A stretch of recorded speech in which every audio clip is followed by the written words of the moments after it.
Welcome to Item Inc. We're here to help with all your printer needs. If you have any questions or want to see specific topics covered, drop a comment below.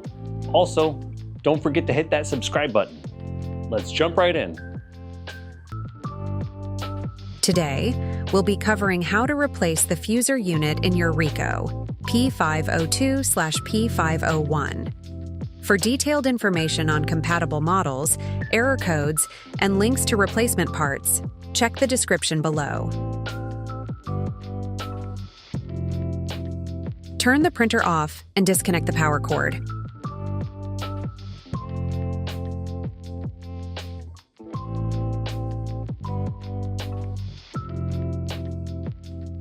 Next, open the rear door assembly.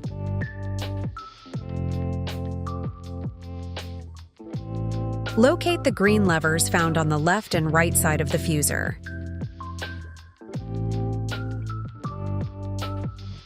Then, by pinching the green levers on the handle, remove the fuser unit. Carefully slide in the new fuser until you hear it lock into place. Close the rear door assembly.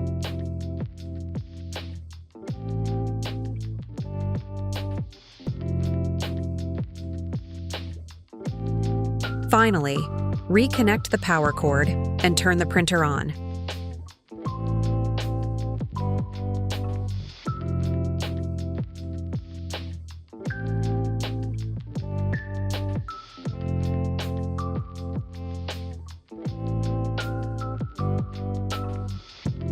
Well, that wraps up our step-by-step guide.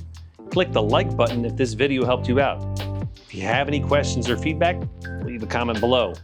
Subscribe if you want to be kept updated about new videos. And thanks for watching. And keep an eye out for that next video from Item Inc.